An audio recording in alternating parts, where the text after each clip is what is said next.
I can't possibly provide you with legal advice in this forum, so it's not offered as such. Think of it as education or attorney advertising, but not legal advice. And with that out of the way, let's talk about the law. Okay, no, they don't deserve your pity. Your understanding, certainly, maybe even your respect, but not your pity. What I want to tell you today is what your examining attorney's job really is. And in order to do that, we're going to have a little bit of a civics review. Now don't hang up. Like short, small, quick little civics review. It starts with a big document that's called an act. An act is written by somebody who's not a politician. And then the politicians all get together and go, ooh, yeah, I'd vote for that. And then once they do that, that becomes a law. That act is enacted, right? Then some poor bastard has to take that act and codify it. They have to write out the statutes. In our case, we started with an act that's the Lanham Act, and then we ended up with statutes that are in our case, the USC, the United States Code. All right, specifically Title 15, Chapter 22 of the USC. And so now we've got an act, we've got statutes, and the next logical step is for somebody to violate those statutes, right? So party A takes party X into court and says, you violated statutes. And then the courts, a judge, maybe even a jury, come to a conclusion. They write up a decision, they write it down, and now the courts have added to the common law. So we've got an act, we've got statutes, and we've got the common law. The common law essentially is telling us what the statutes actually meant and how it works on the ground. Your examining attorney is aware of all of that stuff, but it gets worse. The USPTO, which is where they work, has a job to do. In order to do that, they promulgate regulations and processes and all of this stuff, often without our input. And your examining attorney has to be aware of all of that as well, right?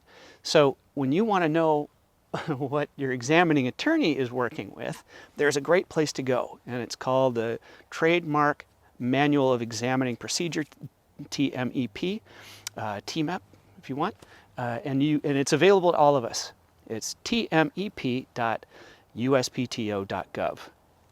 There's a lot in there. There really is, but it's searchable. It refers to the common law. It refers to the statutes. It tells the examining attorney what exactly it is that they need to do. Now this brings me to what I believe is their core responsibility. And in fact, their job is to help you get your trademark registered. That is their job. That is their job. It's in the statutes, right? In fact, it's in 15 USC section 1052, right? Right at the top, the very top of that statute. It doesn't even have a letter. The very first paragraph, well, I'll read it to you. I'll read it to you. It's real short. Hang on. All right. Oh, no. Yeah. Ugh. Shut up. I like these classes. Okay. No trademark by which the goods of the applicant may be distinguished from the goods of others shall be refused registration on the principal register on account of its nature unless it... And then there's the rest of the statutes, right? Then there's the rest of the law. Their job is to help you get your trademark registered.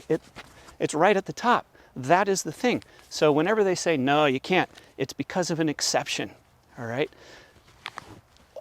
Almost all of the trademark examining attorneys that I've met are very hardworking, licensed attorneys, and they're just charming. They're super easy to work with. You can send them an email, phone call, whatever. They want to work with you to get your trademark registered, unless it can't be, all right?